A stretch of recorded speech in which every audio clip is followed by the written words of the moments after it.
Obrigado. Aleluia. Quem está feliz, diga amém. Amém. Também estou feliz em estar com vocês. Pode se assentar em nome de Jesus. É um privilégio servi-los na mesa do Senhor. É um privilégio estar com vocês. A comunhão dos santos, ela é extraordinária, não é verdade? Eu acho que essa ausência de se reunir validou e valorizou muito mais ainda a importância da comunhão, a importância de estarmos juntos. Só essa limitação de não podermos nos abraçar, dar ósculo santo e ter essa vida brasileira, né, que é uma vida mais pegajosa, mais apalpável, isso já nos faz falta enorme. Então, é um momento que a gente tem que valorizar ainda mais a comunhão, ainda mais o momento com os irmãos. E eu estou super feliz também porque Deus nos levou aqui numa escalada de conhecimento, de revelação extraordinária. Na sexta-feira, nós aprendemos a importância da liderança que se levanta como resposta para as situações que estão diante de si. Então, todo líder é um líder que traz resposta, e a resposta que ele traz influencia o meio onde ele está vivendo, onde ele está inserido. Isso é extremamente importante. Por quê?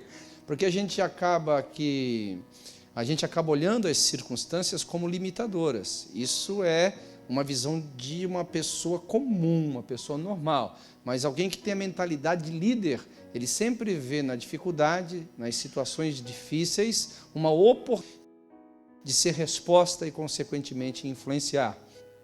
Hoje de manhã, nós vimos que o propósito, além de nos alimentar, ele nos mantém em Deus. Além de nos alimentar, ele nos impulsiona a seguir adiante. Então, nós não podemos, em meio às circunstâncias, perder nossa liderança e também não podemos perder a visão e a missão que Deus nos deu. É extremamente importante você entender isso. O que nos alimenta com relação ao amanhã? O que é uma visão? É uma imagem clara, é um desejo claro de um amanhã que o Senhor nos deu, né? Onde vamos chegar, o que vamos fazer o amanhã. Então, no momento que você perde a visão, você perde essa objetividade da vida em Deus, automaticamente você também vai perder energia, você vai perder força. E uma das questões que eu falei muito forte essa manhã é que toda a ação de Satanás, toda a ação do inferno é para tentar matar a tua fé, fé em Deus e fé no propósito do Senhor. Então, muito importante nós entendermos o que Deus está construindo aqui. E agora à noite eu quero falar um pouquinho da gente ser encorajado, depositarmos a nossa vida naquilo que é mais importante para Deus, para o Senhor Jesus Cristo. Eu acredito que a nossa relação com Jesus é uma relação de amor. Quantos concordam? Diga amém. Amém. E nessa relação de amor tem uma maneira de você agradar a Deus.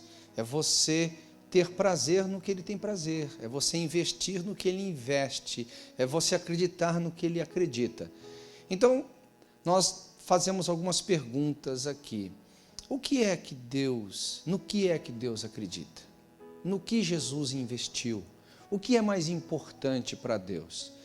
A resposta objetiva a isso é o ser humano, é o indivíduo. Sou eu e sou você. É verdade, né? A Bíblia fala que Deus amou o mundo de tal maneira que deu seu Filho para que todo aquele que nele crê não pereça, mas tenha a vida eterna.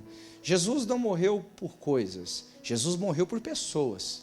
E uma pergunta que você tem que ter essa resposta bem clara no seu coração é: se não existisse mais ninguém na face da terra, somente você, Jesus teria vindo ao mundo feito o que fez? Certamente, objetivamente, sim. Jesus morreu por cada um de nós. Então, o ser humano é extremamente importante para Jesus. No momento que nós amamos o ser humano, automaticamente nós amamos a Jesus. Não é por acaso que você vai ver que a lei e os profetas dependem de dois grandes mandamentos que Paulo resumiu em um só, que é o amor a Deus e o amor ao próximo.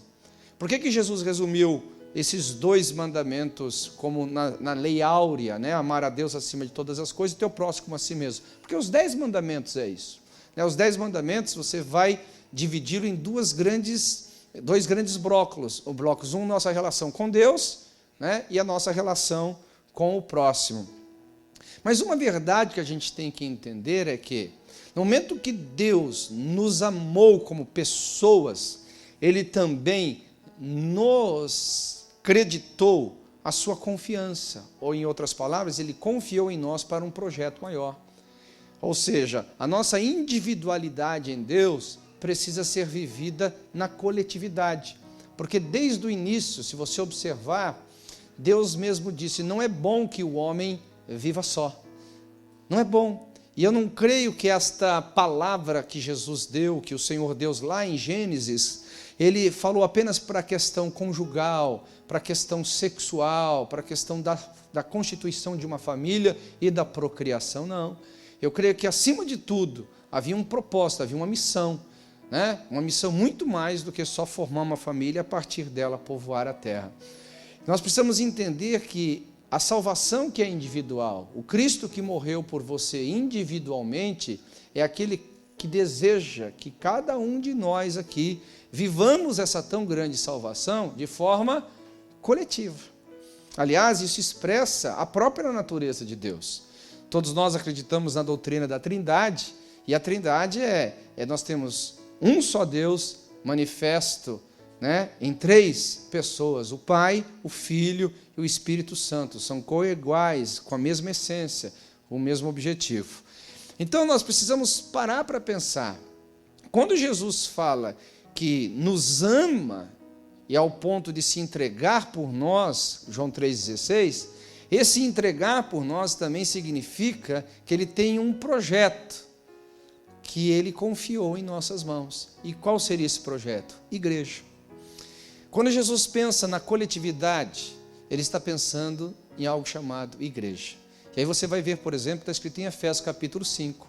A Bíblia fala que Jesus amou a igreja e se entregou por ela, para a santificar mediante a palavra e apresentá-la a si mesmo, como noiva, sem ruga e sem mácula. Você percebe, então, que nesse contexto, em Deus nos amar individualmente, para que vivamos a nossa salvação coletivamente, o contexto igreja está inserido aqui. Quantos conseguem perceber? Diga amém.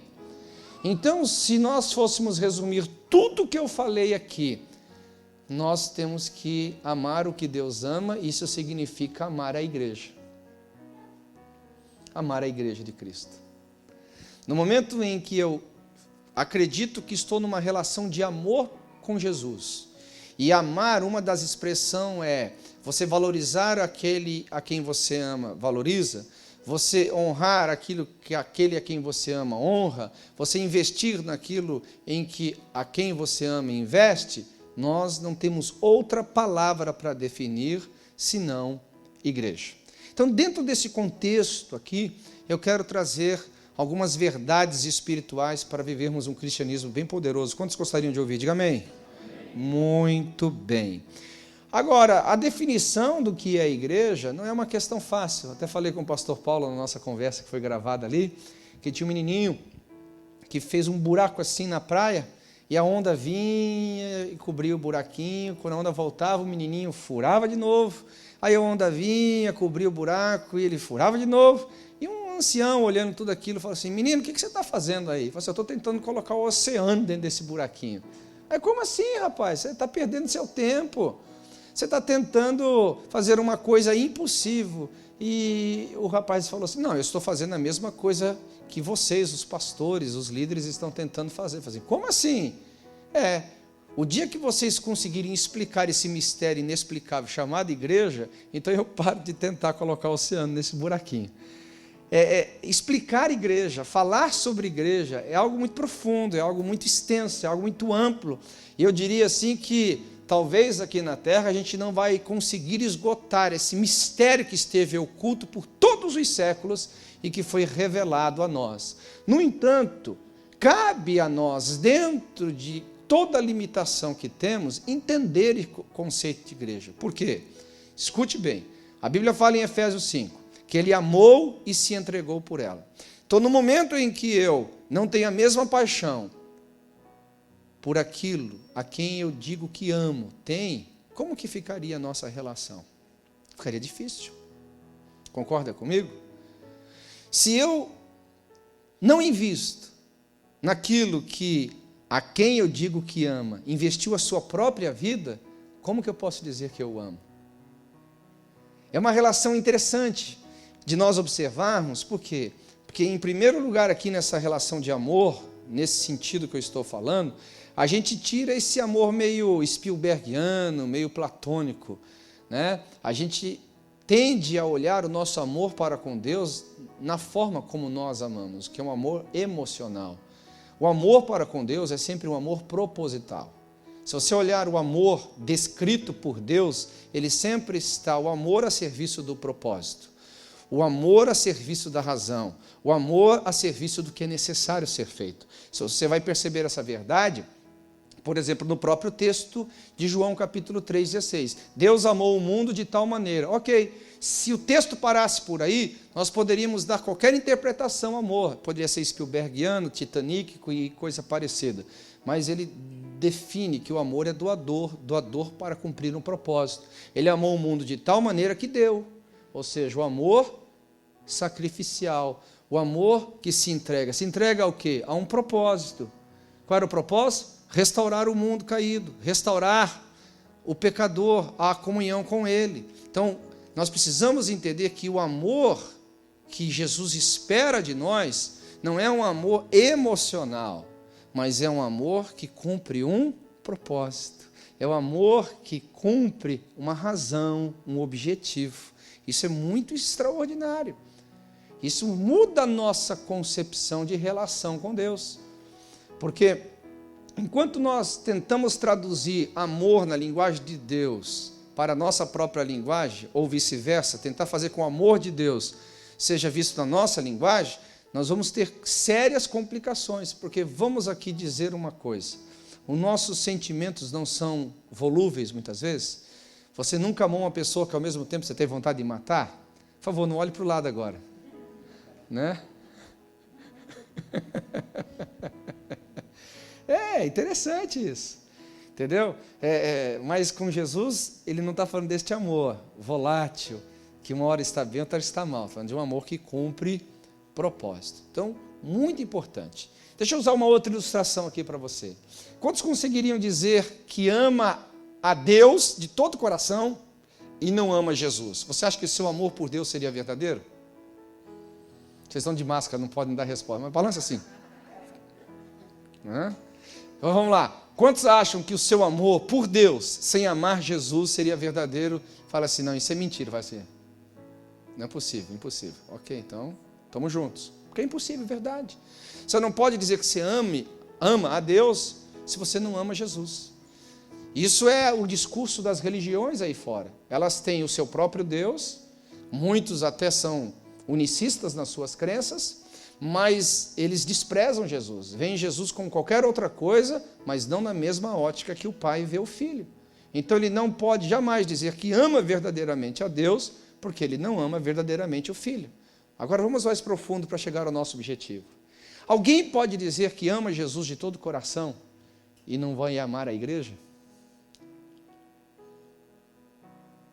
A primeira pergunta talvez ficou muito distante de nós. Essa agora nos aproxima mais da realidade das nossas vidas. É impossível. Eu vou te dar a resposta, é impossível. É impossível você falar que ama a Jesus e não ama a igreja. Porque Jesus, quando ele fala que ele morreu por pessoas, a ideia é, ele morreu por indivíduos, com o objetivo que esses indivíduos vivessem coletivamente para cumprir o propósito maior.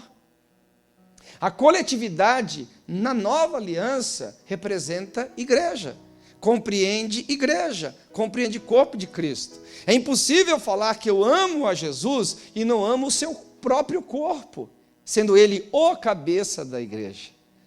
Então, toda manifestação cristã que repele o conceito de igreja nesta relação, ela não reflete o verdadeiro cristianismo de Cristo. Reflete o cristianismo da religiosidade. Ele não reflete o interesse de Cristo, mas reflete qualquer outro tipo de interesse. É impossível.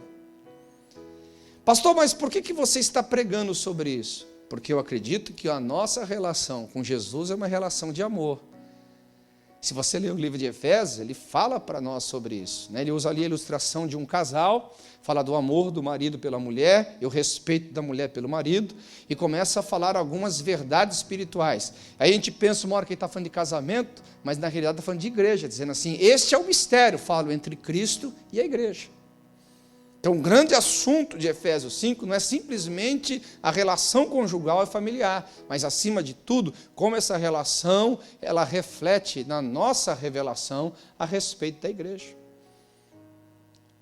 Nós precisamos parar um pouquinho como cristãos para entendermos esse valor espiritual.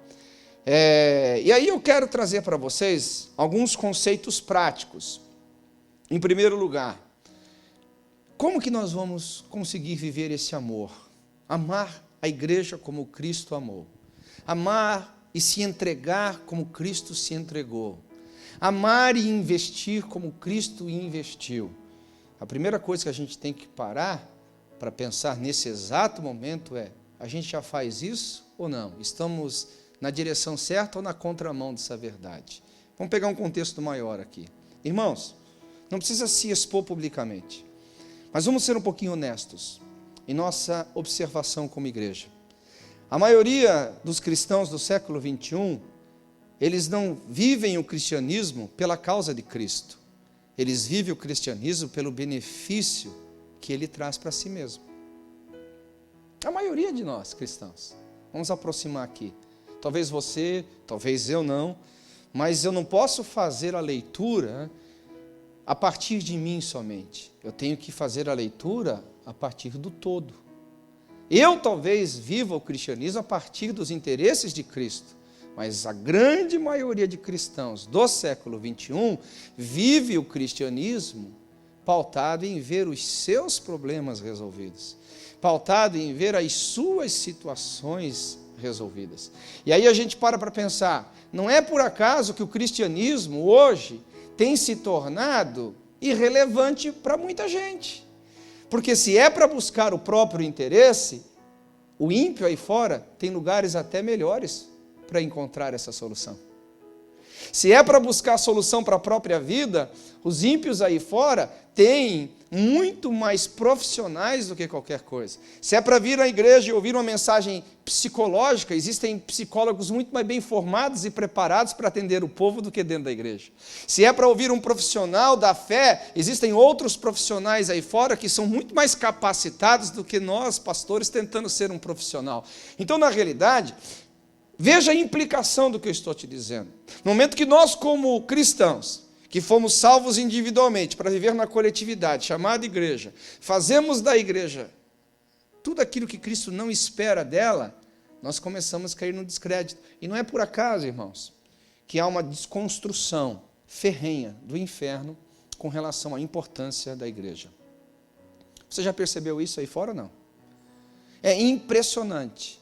Em todos os sentidos. Você vai para Hollywood, você vai para os livros, você vai para os pensadores, vai para a ciência, e às vezes vai até para dentro da própria teologia, para os discursos dos próprios líderes cristãos, uma desconstrução da importância da igreja local. E, irmãos, isso é satânico, isso é diabólico, isso não pode ser sustentado por homens verdadeiramente apaixonados por Jesus. Jesus morreu por gente que individualmente corresponde à sua relação com ele, mas que vive a pluralidade da coletividade em favor do que ele chama igreja. E quando Jesus voltar agora, ele não vai voltar para o indivíduo, ele vai voltar para a igreja. Aleluia, você não está entendendo esse mistério. Você foi salvo como indivíduo, para viver como igreja, porque Jesus não vai voltar para o indivíduo, ele vai voltar para a igreja. Então, qual é o grande papel do inferno? Qual é o grande papel daqueles que representam o inferno na terra? É desconstruir a importância da igreja, é desconstruir a importância deste corpo essencial na relação entre céus e terra. Então, eu estou pregando uma mensagem extremamente importante.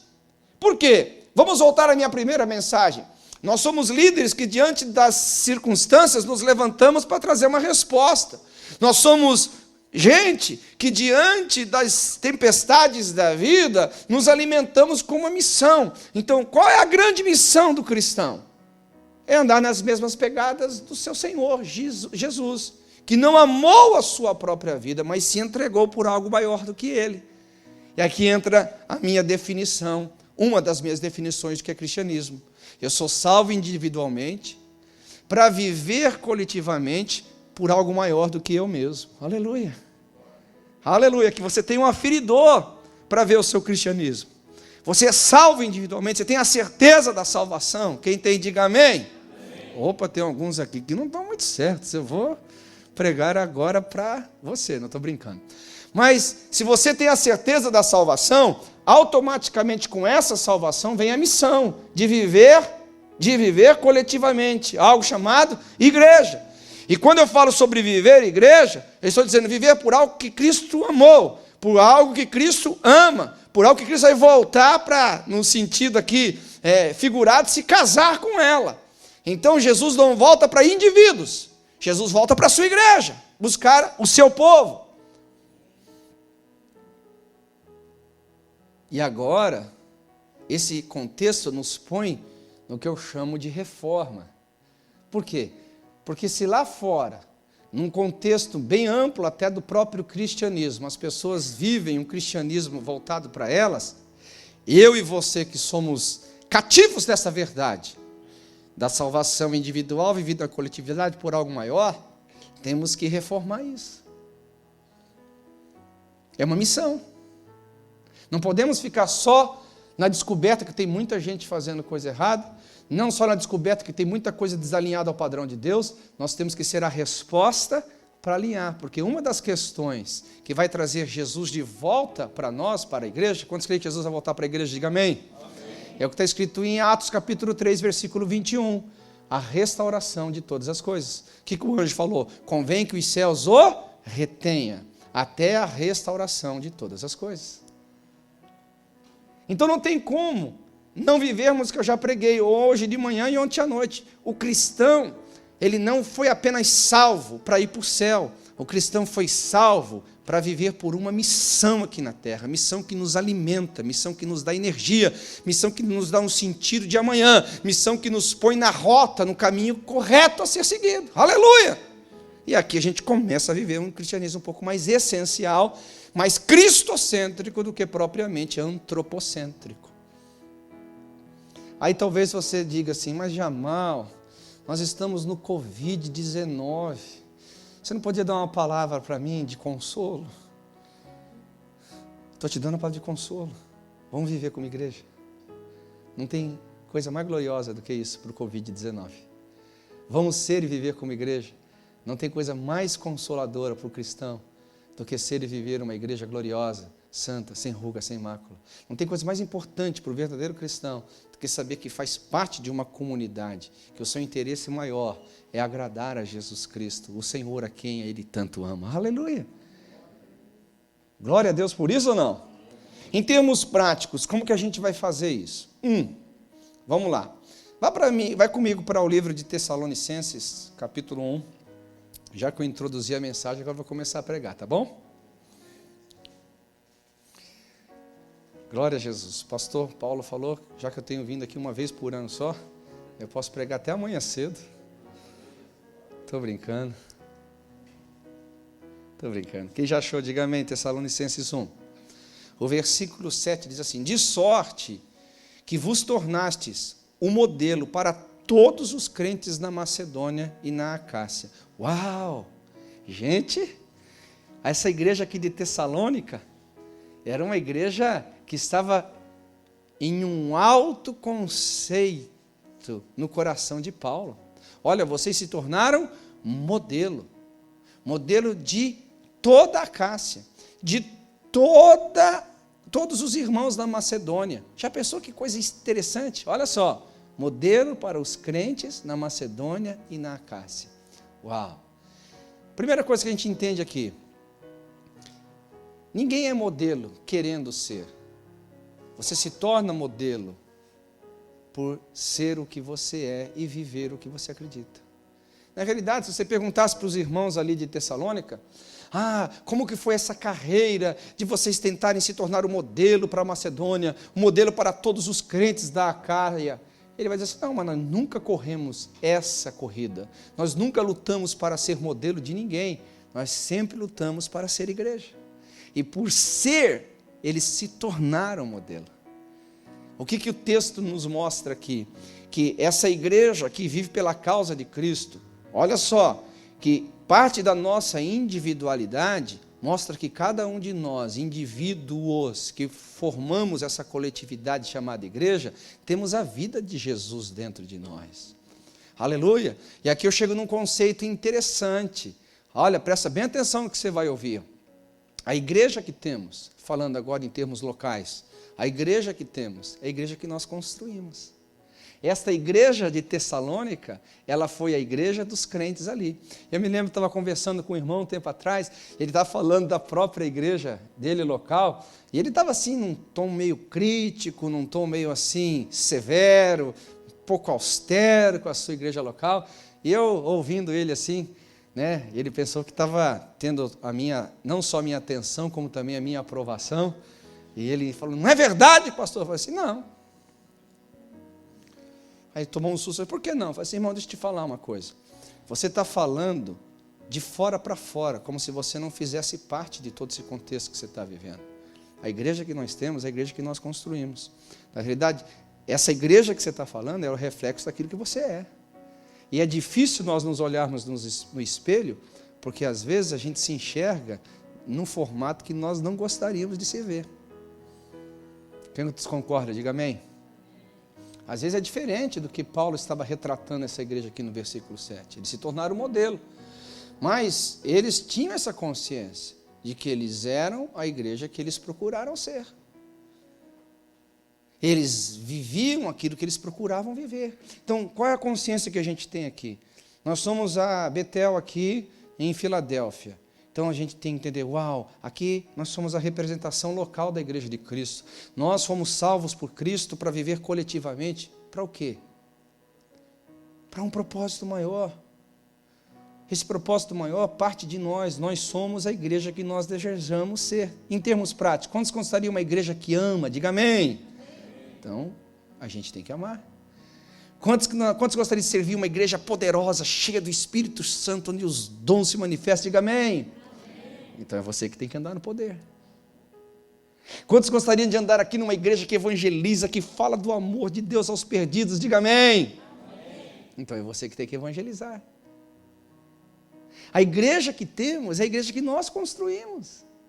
Porque é muito fácil nós assentarmos no tribunal, né? Vamos chamar assim de tribunal do julgamento, e ficar dizendo, irmãos, a igreja. Não, a igreja que temos é a igreja que construímos. Tanto na nossa geração, como na nossa localidade. Nós temos que parar para pensar sobre isso. Espera um pouquinho, gente, né? Voltando aonde eu comecei. Poxa, se eu amo a Jesus, eu tenho que viver por aquilo que Ele ama. Se Ele amou o ser humano individualmente, com o objetivo que esse ser humano viva coletivamente, num propósito chamado igreja, e ele vai voltar para essa igreja que ele tanto amou, então, como verdadeiro cristão, eu tenho que me empenhar para viver isso. E a partir do momento que verdadeiro sou e vivo essencialmente a minha própria natureza cristã, eu vou construir esse tipo de igreja. Aí Paulo começa então a dizer assim, deixa eu te mostrar, né, mais ou menos aqui, tentando ilustrar para vocês, como é que Paulo tornou essa igreja modelo no conceito dele. Volta lá comigo para o versículo 2 em diante. Damos sempre graças a Deus por todos vós, mencionando-vos em nossas orações sem cessar, recordando-nos diante do nosso Deus e Pai, em primeiro lugar, da operosidade da vossa fé. O que é a operosidade da vossa fé? Nós cristãos aqui, eu vou tocar em assuntos muito profundos, mas não vou poder explicá-los. Só vou falar sobre eles. Nós devemos entender o seguinte, a Bíblia nos fala sobre doutrinas fundamentais. Alguém se lembra das doutrinas fundamentais aqui? Arrependimento de obras mortas, fé em Deus, doutrina dos batismos, imposição de mãos, ressurreição dos mortos e juízo eterno. São as 6 doutrinas básicas do cristianismo. Dentre elas, ela fala sobre arrependimento de obras mortas. Por que ela fala sobre arrependimento de obras mortas e depois fala sobre fé em Deus? Primeira coisa, nós não somos salvos por obras, somos salvos por fé. Mas a fé sem obras é morta. Mas a obra que fazemos não pode ser obra morta. Ficou confuso demais aí? Mas é esse conceito aqui. É esse conceito. O que é salvo por fé? Diga amém. A fé sem obras é? Mas agora, o que é uma fé morta? Uma fé que opera obras mortas. O que são essas obras mortas? Então, nós devemos entender aqui que aquela igreja de Tessalônica, ela entendeu muito bem. Falei, espera um pouquinho, a fé tem que operar, porque o conceito de fé é ação. Repita comigo, fé é ação. Então deixa eu te explicar mais ou menos a diferença de crença e de fé. Por exemplo, quantos creem que Jesus cura? Diga amém. Isso é uma crença. Como é que você põe essa crença no ambiente da fé? Orando por um enfermo. A sua crença leva você a uma ação. Aqui a fé começa a operar. Quantos creem, por exemplo, que Jesus Cristo salva? Diga amém. Isso é uma crença. Como que você põe essa crença em operosidade? Você vai pregar para o perdido. Quantos creem que Jesus Cristo prospera a gente? Diga amém. Como que a gente faz? A gente planta a semente da generosidade, porque é assim que ele prospera. Ele vai multiplicar a vossa sementeira. Se você não tem sementeira, não espere prosperidade. É uma fé morta, é uma fé tola, você esperar que Deus faça alguma coisa em cima de padrões que ele não estabeleceu por onde agiria. Quem está comigo, diga amém. Então a operosidade da fé daqueles irmãos, eles tinham revelação do conceito, eles tinham revelação da verdade, mas eles não ficavam só na revelação, eles colocavam aquilo na ação, eles colocavam aquilo em movimento, eles colocavam em prática. Então uma igreja que serve a causa de Cristo, ela é uma igreja operosa, em operosidade. Agora vamos tentar juntar essas três mensagens nesse conceito aqui.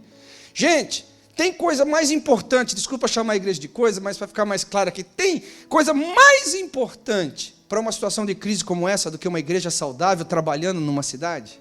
Tem coisa mais importante do que essa, uma igreja na operosidade da vossa fé, mostrando misericórdia, mostrando graça, mostrando compaixão, mostrando esperança, mostrando às pessoas que por mais que o momento esteja difícil, há uma igreja que é aqui, luz no meio da escuridão, uma igreja aqui que é o baluarte da verdade, um lugar de segurança, um lugar onde as pessoas podem encontrar refúgio. Não existe. Existe algo mais importante no meio de uma pandemia mundial, de um povo que segura as rédeas da fé, dizendo, não, nosso Deus é fiel e vai cumprir aquilo que prometeu. Não tem nada mais importante do que isso. Agora, lamentável seria chegarmos a uma crise como essa, e a gente olha a igreja que a gente construiu, e parece que ela é inexistente. Seria ruim. Então, a importância da igreja é muito mais do que a gente possa imaginar. A importância da igreja é muito mais do que os seus e os meus problemas.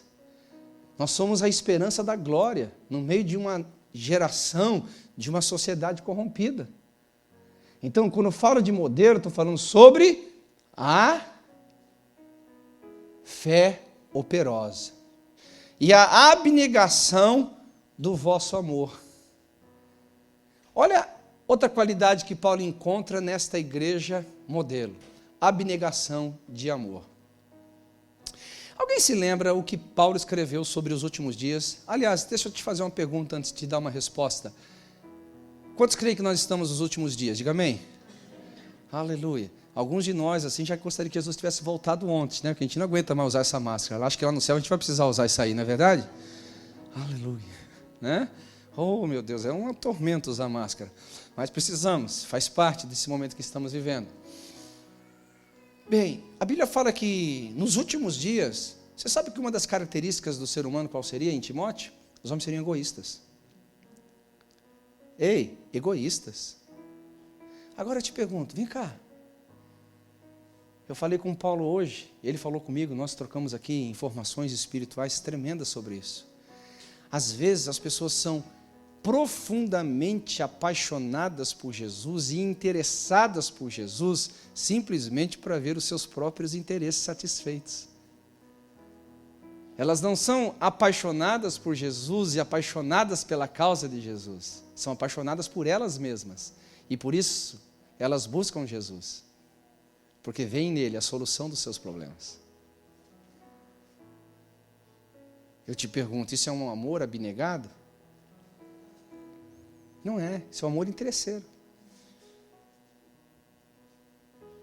O amor abnegado daquela igreja. Nós estamos fazendo pela causa de Cristo.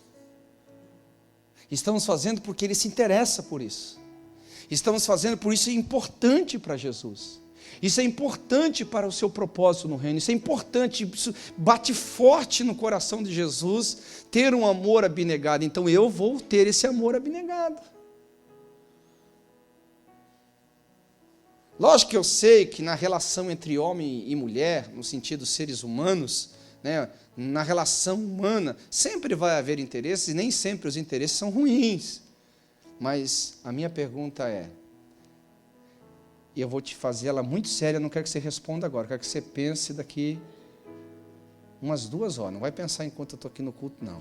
Senão vai criar uma crise profunda. Agora não. Mas daqui 2 horas você pensa sobre isso.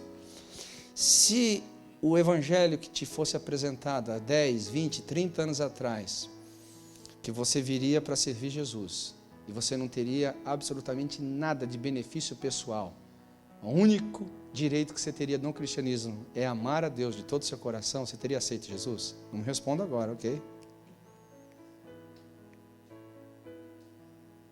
Eu sei que é uma pergunta dura. Eu sei que é uma pergunta difícil. Agora, ao mesmo tempo, a gente tem que entender o seguinte, eu sei que algumas pessoas estão dizendo, mas pastor, nós temos em Deus a nossa esperança. Nós temos em Deus a nossa cura, nós temos em Deus a nossa prosperidade, nós temos em Deus o nosso sustento, a gente tem em Deus a nossa segurança. Na verdade é, mas aí é o equilíbrio. Qual que é o equilíbrio? Qual que é a ordem das coisas no reino de Deus? Buscai primeiro o reino de Deus e a sua justiça, e as demais coisas vos serão acrescentadas. O problema é que a gente inverte o padrão. A gente faz do interesse a razão da nossa busca. E quando o interesse deveria ser uma ação da vontade de Deus em fazer a favor dos seus filhos, em fazer a favor da sua igreja. Aleluia! Se aquele que não poupou o seu próprio filho não nos daria com ele todas as coisas. Amém! Às vezes a gente corre atrás de coisas que não deveríamos correr atrás e deixamos de buscar a quem deveríamos buscar abnegadamente. O amor abnegado. Posso te falar uma coisa? Imagina você, antes de ter casado, isso é bem pessoal a pergunta, hein? Você descobrisse que o teu marido, a tua esposa, estaria casando com você, só pela herança que você tinha. E queria que você era muito rico, tá? Acredite nisso. Tá? Acredite que você tinha muito dinheiro, uma herança maravilhosa. Seja honesto, mas não responda agora. Se você soubesse que era só pelo interesse financeiro, você teria casado com essa mulher, você teria casado com esse homem? Não teria, irmão. Não teria. Ninguém tem uma relação que não seja de um amor abnegado. Na realidade, na minha teologia, Deus nos deu a liberdade de escolher. Mas mesmo sabendo que alguns de nós poderíamos negar a sua tão grande salvação, Ele não hesitou em morrer. Sabe por quê? Porque Ele quis deixar tudo pronto para que se um dia você dissesse sim, você fosse bem recebido na comunhão com Ele. É fácil desenvolver um amor como esse? Não, não é fácil. Por isso a coletividade ajuda.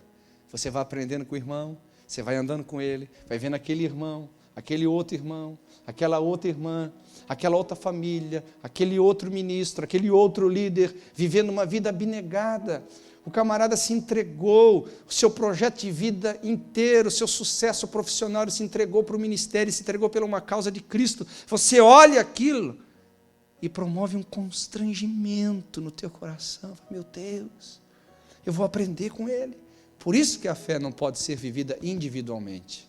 Ela tem que ser vivida na coletividade. Amém ou não? Aleluia. Paulo então traz uma outra referência do porquê que essa igreja de Tessalônica se tornou modelo. Ele fala assim, da firmeza da vossa esperança. Ei! Ei, escute bem, a firmeza da vossa esperança. Eu não posso ser daqueles que digam que tudo está bem quando tudo está bem. Pastor, o que você está querendo dizer? Quero dizer isso mesmo. Tem gente que está uma maravilha quando tudo está uma maravilha. Eu quero dizer que tem gente que está feliz quando está tudo uma felicidade. Eu quero dizer que tem gente que está assim alegre quando tudo só promove alegria. Mas o que esse texto está dizendo assim, é que era a firmeza da esperança daqueles irmãos, era o quê? Inabalável. Inabalável. Nós precisamos entender esse conceito aqui. E esse conceito ele é extremamente poderoso. Nenhuma situação externa, escute bem, nenhuma situação externa vai mudar o interno. Na realidade, ele vai trazer para fora o que já estava aí dentro. Você não ficou incrédulo porque passou por uma situação difícil. A situação difícil revelou essa incredulidade que já estava dentro de você há muitos anos. Você não ficou carnal porque é um ambiente de carnalidade. Esse ambiente de carnalidade simplesmente foi propício para você ser o carnal que você sempre foi. Não foi uma mulher nua se oferecendo a você que te fez um adúltero, mas aquela mulher nua oferecendo gratuitamente a você revelou o adúltero que estava aí dentro vivendo há muito tempo. Então o que é essa Bíblia, o que está falando sobre a firmeza da vossa esperança? É que aquelas pessoas tinham o que eu chamo da fé coerente. O que é a fé coerente? Você é na prática aquilo que você afirma filosoficamente. Você é na prática aquilo que você afirma como crença. Você é na prática aquilo que você afirma como declarações. E é fácil? Não, não é fácil. O cristianismo não é fácil. O cristianismo é difícil. O verdadeiro cristianismo, ele é maravilhoso, mas dizer que é fácil é mentira. É mentira. O cristianismo é difícil, você está lutando contra tudo e todos, que querem perverter a realidade, a santidade, o amor, querem perverter tantas outras coisas. Então nós vamos entender o seguinte, eu tenho que ter firmeza. Eu tenho que ter firmeza. Uma das coisas dos textos que eu mais gosto sobre firmeza da esperança é o texto onde nós temos a declaração de Mesaque e Abdinego, Sadraque, Mesaque e Abdinego, em Daniel. Porque eles foram colocados uma prova interessante, irmãos. Porque assim, tente imaginar comigo, eles estavam no meio da multidão, uma nação inteira diante da estátua. Então eles poderiam assim, ardilosamente, Mesaque, Sadraque, Abdinego, quando ele tocar a trombeta lá, a gente ajoelha. Mas ninguém vai saber que nós estamos orando para Jesus aqui, a gente não está orando para a estátua. A gente se mistura com todo mundo, entendeu? A gente se parece com todo mundo, mas na realidade a gente não é igual a todo mundo. Não, não existe isso. E a fé daqueles homens, Daniel, Sadraque, Mesaque e Abdinego, tinha um princípio. Aquilo que eu não posso viver no secreto e publicamente, então eu não posso viver. Não é por acaso que Daniel orava com a janela aberta. Você pensa que Daniel orava com a janela aberta porque a janela ia atrapalhar a oração dele chegar no céu, irmão? Não, deixa eu tirar os impedimentos da minha oração aqui, abrir a janela para ficar mais conectado com o céu, senão o Wi-Fi não funciona bem. Não, o que Daniel estava falando assim, gente, a minha vida privada, ela pode ser vista no público, ou seja, eu não vou esconder a minha fé, independente das consequências que tenham. Ele sabia da lei, que qualquer um que invocasse outro Deus, se não fosse a Nabucodonosor, iria morrer. Eu tenho firmeza na minha esperança. Eu tenho firmeza na minha esperança. Abre a janela. Aleluia. Abre a janela. Ei, acende a fornalha 7 vezes mais. Tá bom. As pode acender. E o rei fala assim, eu quero ver. Eu quero ver se o vosso Deus vos libertará. Eu gosto da resposta, irmão. É uma das respostas que mexe comigo. Sabe o que eles dizem? Se o nosso Deus vai nos libertar ou não, não é problema nosso. Isso é fé? Não é problema nosso, é problema dele. Se Ele vai nos libertar ou não, é dele, nós somos propriedade dele. Se Ele acha que vale a pena a gente continuar vivo ou virar um churrasco ali, é problema dele, não é nosso. Agora, o que compete a nós, na nossa firmeza em Deus, a nossa firmeza de fé, a nossa firmeza de igreja é: não adoraremos outros deuses, não nos prostraremos a Ele, não lhe daremos culto, porque nós somos firmes nas nossas crenças, somente o nosso Deus, o Senhor dos exércitos, a Ele adoraremos. Aleluia! Eita coisa boa! Que coisa poderosa isso! Será que você já está se sentindo parte dessa igreja? Amém?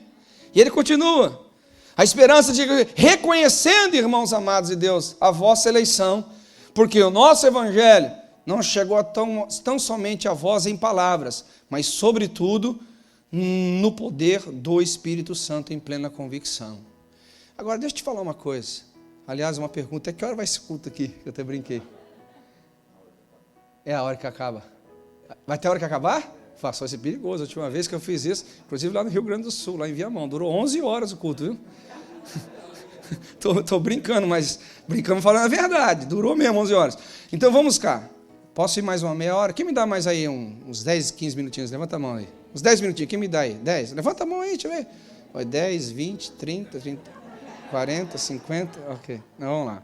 Eu vou ser breve, Eu sou breve. Você tem que entender que aqui é uma coisa interessante, quando Paulo aborda esse assunto. Fala assim: olha, irmãos, tudo isso que vocês demonstraram, revelando, né, a essência de se tornar essa igreja modelo, tem uma razão, porque isso não vem da própria força de vocês, isso não vem só da própria vontade de vocês, isso não vem somente de vocês como de vocês mesmos. Vocês estão demonstrando a relação que tem com o Espírito Santo. Irmãos, escute bem, olha aqui. Escute bem, você acha que as exigências, vamos chamar de exigências, vamos chamar de princípios, vamos chamar de fé, vamos chamar de doutrina, vamos chamar do que você quiser, dá o nome que você quiser. Mas eu quero resumir isso assim: o cristianismo, você acha que a gente pode viver na nossa própria força? Você acha que as verdades de Deus a gente pode viver pela nossa própria natureza humana? Você acha que essa igreja modelo, que influencia, que faz a diferença, que é uma voz no meio da escuridão, uma luz no meio da escuridão, melhor dizendo, uma voz no meio de um desespero, a gente vai viver na nossa própria força? Não. Tudo isso, essa igreja conseguiu viver e ser e manifestar, porque eles tinham vida no Espírito Santo. Vida em Deus, uma igreja que estava envolvida com a obra do Espírito, está envolvida com a vida do Espírito, está envolvida com os dons do Espírito, está envolvido com a graça do Espírito, está envolvido com a obra total do Espírito Santo. Queridos, há uma questão interessante aqui, quero que vocês ponham na sua cabeça definitivamente. Nós sabemos que no momento que o Espírito é tirado do corpo humano, ele morre. A alma é arrancada, o corpo morre, ele entra em decadência, ele entra em decomposição. E o que um morto, se ele pudesse falar, se um morto pudesse se ver da sua própria condição de morte, a única coisa é assim: por favor, me enterre logo, para eu não ver a fétida situação da minha existência. Esse seria o clamor de um defunto, se ele pudesse clamar. Se o morto pudesse se ver, dizer: me enterra logo, porque eu não aguento mais ver a minha condição fétida. A mesma coisa a religião. Quando a religião perde a sua essência principal, que é a vida no Espírito, ela se decompõe.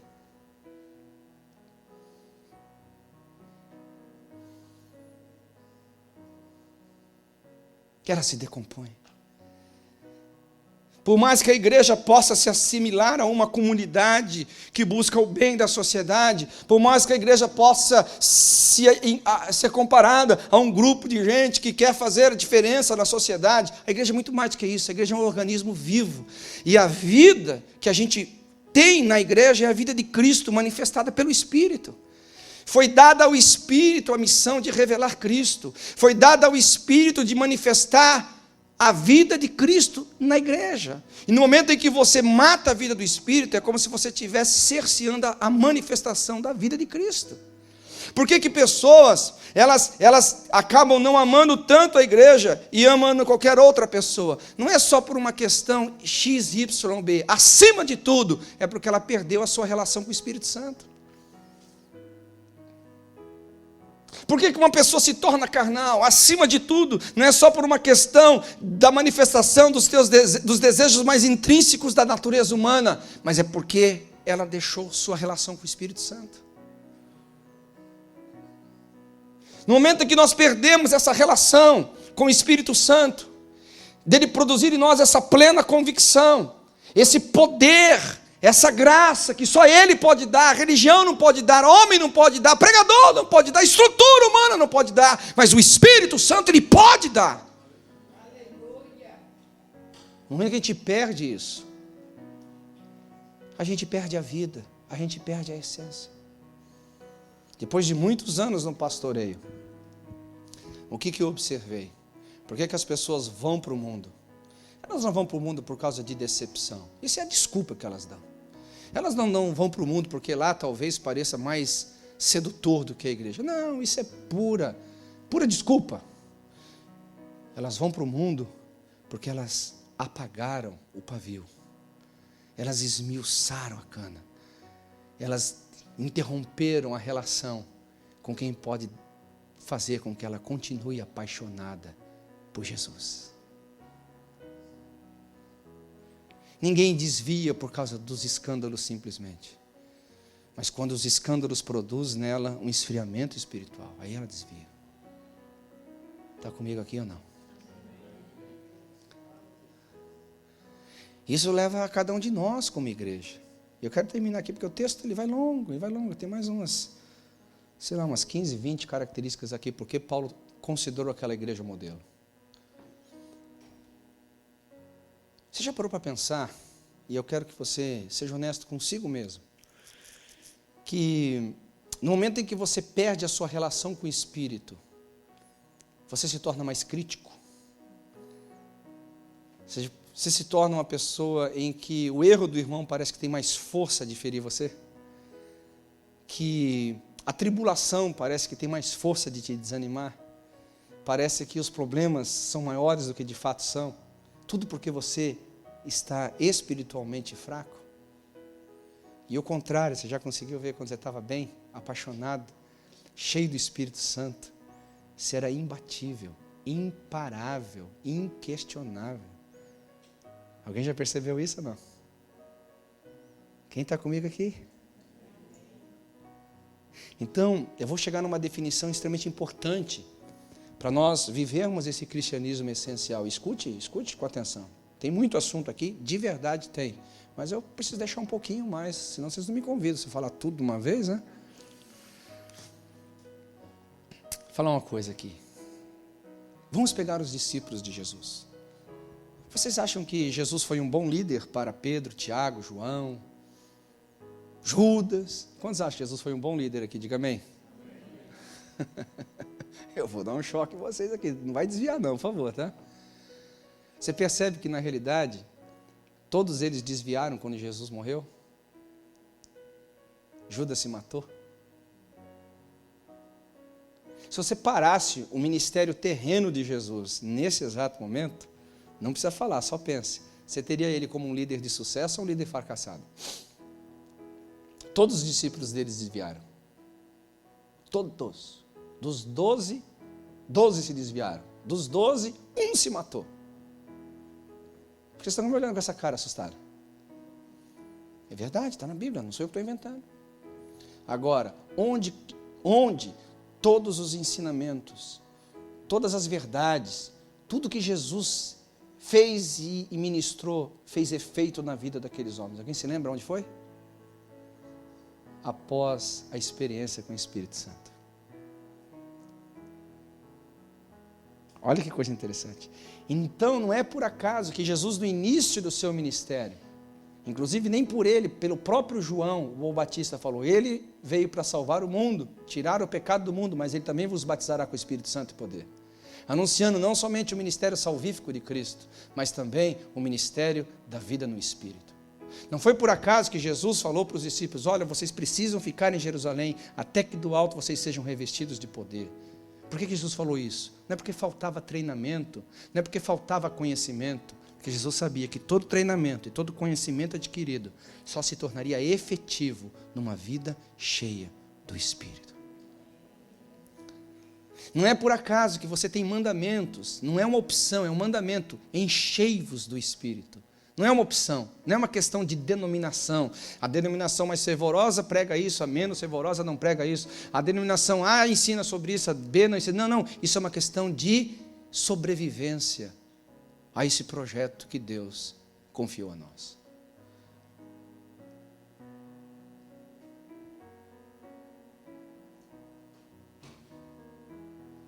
É uma verdade que choca, é uma verdade que nos capta a atenção e de fato deveria captar.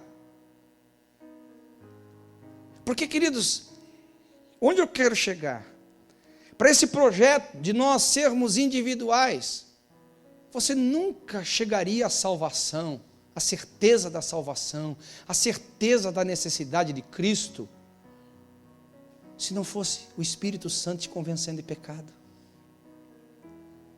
Você nunca viveria a coletividade da sua individualidade nesse projeto chamado igreja, se o próprio Espírito não nos amalgamasse e conseguisse fazer pessoas tão diferentes, com culturas diferentes, com pensamentos diferentes, com backgrounds diferentes, com N diferenças, vivemos no mesmo lugar, como se nós fôssemos os mesmos. Isso é obra do Espírito, Ele nos torna membros desse corpo. E esse corpo ajustado e consolidado por nossas juntas de ligamentos, eu e você, só podemos ser efetivos do nosso ministério, a nossa relação com Jesus, mediante a obra do Espírito.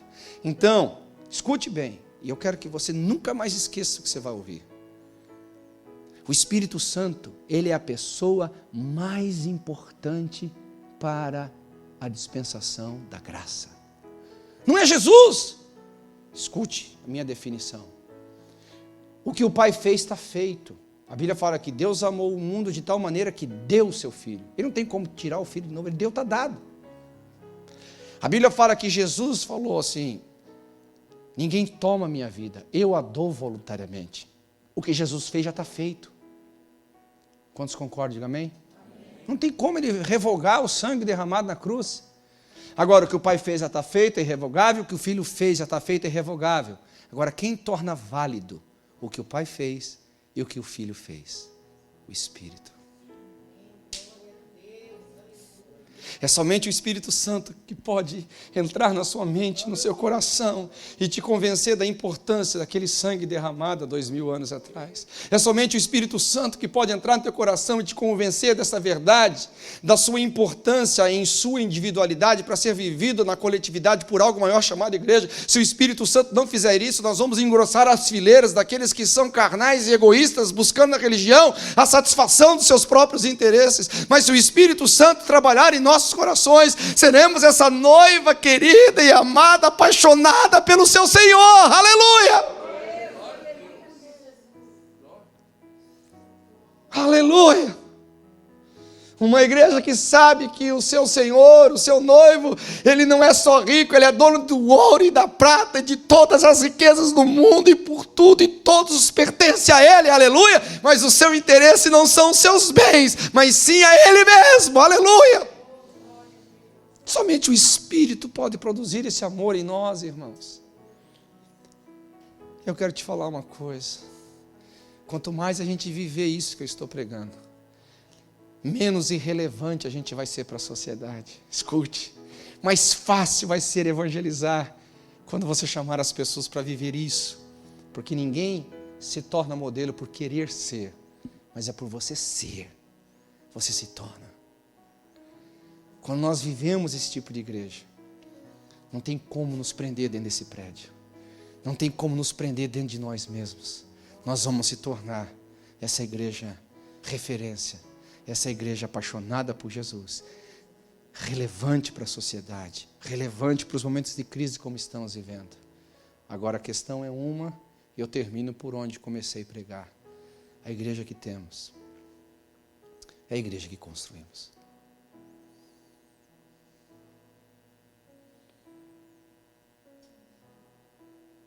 Depende de você, depende de mim, e depende do quanto eu posso ajudar você, e do quanto você pode ajudar a mim, do quanto nós podemos juntos servir e amar o nosso Senhor de todo o coração. Isso é uma palavra apenas para nós os cristãos, principalmente. Eu vim para falar para cristãos, não vim para falar para perdidos, não vim falar para ímpios, vim para falar para cristãos. Agora, isso interessa para os não cristãos? Lógico. Eles estão desesperados por encontrar um lugar como esse. Será que eu posso dizer? Não que eu vou escrever mais um livro do Novo Testamento, mas já pensou? Não que eu tenha a mesma força de influência que Paulo teve, mas já pensou? Se num dia vocês virem nos meus livros e dizer assim, irmãos, eu conheço uma igreja chamada Betel, lá em Filadélfia. Aqueles irmãos se tornaram modelo da igreja americana, da igreja brasileira, da igreja latina, da igreja na África, da igreja na Europa. E o mais importante é que você vai saber que essa história foi escrita por você. É um desafio, mas que não está fora do nosso alcance, porque nós temos o nosso amigo, nós temos aquele nosso companheiro, o bendito Espírito Santo.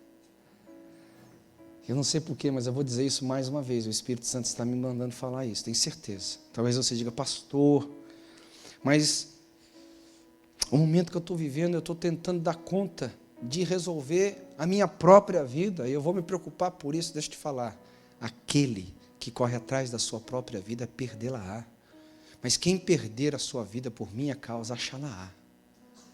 A vida que você tanto está procurando, a satisfação que você está tanto procurando, que você está lutando com unhas e dentes, está num passo em você perder-se para si mesmo, para ser achado em Deus, achado em Jesus Cristo. Porque dele, por ele e para ele são todas as coisas. Eu gostaria de fazer um desafio com você essa noite. Quantos gostariam? Eu estou aqui na frente. Eu sei muito bem do que significa estar aqui na frente, pregando o que eu estou pregando, ensinando o que eu estou ensinando. Eu quero me comprometer publicamente, aquilo que eu já fiz há 31 anos atrás.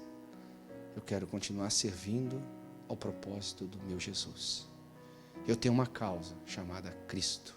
Eu tenho uma causa chamada igreja local. Eu vivo por uma causa. Ver igrejas locais saudáveis. Ver igrejas locais maduras. Ver igrejas locais comprometidas em viver e manifestar os valores do reino. Eu tenho vivido isso por mais de 30 anos. É minha causa. É a causa de Cristo. A igreja amada, que Ele está purificando-a para o dia do casamento. Quantos gostariam de engrossar essas fileiras comigo e largar mão dessa turma egoísta que busca na religião os interesses das suas próprias necessidades e crer que o nosso Deus vai satisfazê-las quando nós buscarmos o interesse dEle? Fique em pé no seu lugar comigo, em nome de Jesus. Gostaria que nós pudéssemos ter um pouco de música em adoração ao Senhor Jesus. Eu gostaria que você parasse um pouquinho para pensar sobre você, sobre por quais razões que você estava tão distante da igreja, por quais razões que você estava encolhendo tanto a tua mão, por quais razões o seu dinheiro já estava tão longe do altar de Deus, por quais razões os seus dons estavam tanto tempo sem serem exercidos, por quais razões você está procurando desistir, por quais razões você está olhando para trás, por quais razões, eu te pergunto, Cristo não é o suficiente para você permanecer. Cristo não é maior do que o escândalo. Cristo não é maior do que o problema. Cristo não é maior do que a dificuldade. Sabe, gente, nós precisamos voltar a viver um cristianismo apaixonado. Apaixonado por Ele. Apaixonado por Jesus. Apaixonado pela causa de Jesus. E eu sei que você está num momento difícil, eu sei que você está num momento de dor, de sofrimento, eu sei, eu também estou, não é só você não. Por isso que eu estou aqui clamando, Espírito Santo. Romanos capítulo 5, derrama o amor no meu coração. Faça-me apaixonado por Jesus mais do que eu sempre fui. Sabe, em alguns momentos da vida, amados, não é simplesmente querer ser apaixonado, é voltar a um amor perdido. Volte ao primeiro amor. É uma decisão tua. Eu vou voltar a ser apaixonado pela igreja de Cristo. Eu vou voltar a acreditar nesta igreja linda e maravilhosa. Aleluia, glória a Deus, aleluia. Eu vou voltar a dizer: vale a pena investir meu dinheiro, vale a pena investir meu tempo, vale a pena investir minha vida, minha família, meus dons, a minha influência, tudo que sou, tudo que tenho, porque eu estou investindo em Cristo. Aleluia. Eu gostaria tanto que você fechasse os olhos e pudesse, você e o Espírito Santo, ter um momento muito especial juntos e dizer: Jesus, oh Jesus, eu quero ter uma relação mais apaixonada por você. Eu quero ter um cristianismo mais apaixonado, eu quero ter um cristianismo mais verdadeiro, eu quero ter essas características da igreja de Tessalônica, eu quero viver aquela realidade. Ajuda-me, Espírito Santo. Eu não tenho forças em mim mesmo, mas eu tenho uma força, o poder da minha decisão. Eu quero, Senhor. Eu quero de todo o meu coração. Aleluia. Vamos ministrar ao Senhor uma canção de adoração enquanto isso. Aleluia. Eu não sei se você quer se ajoelhar, eu não sei se você quer levantar suas mãos, eu não sei o que você quer fazer, você está livre. Mas eu sinto no meu espírito que o Senhor começou um grande avivamento nessa casa. Um avivamento que não vai ter outro fundamento essencial senão o amor e a paixão por Cristo e por sua causa. O amor por Cristo e a sua igreja, o amor por Cristo e os nossos irmãos. Aleluia, deixa Ele vir. Glória a Deus. Aleluia, Espírito Santo. Espírito Santo, nós precisamos de você. Espírito Santo, nós precisamos de um mergulhar mais profundo no seu coração. Nós precisamos de um batismo de amor, de um batismo de renovo, de um renovo sobrenatural. Renove as línguas, renove os dons, renove a comunhão, renove a sensibilidade, renove a paixão, renove a dedicação, renove, Senhor. Sim, Jesus. Sim, Jesus.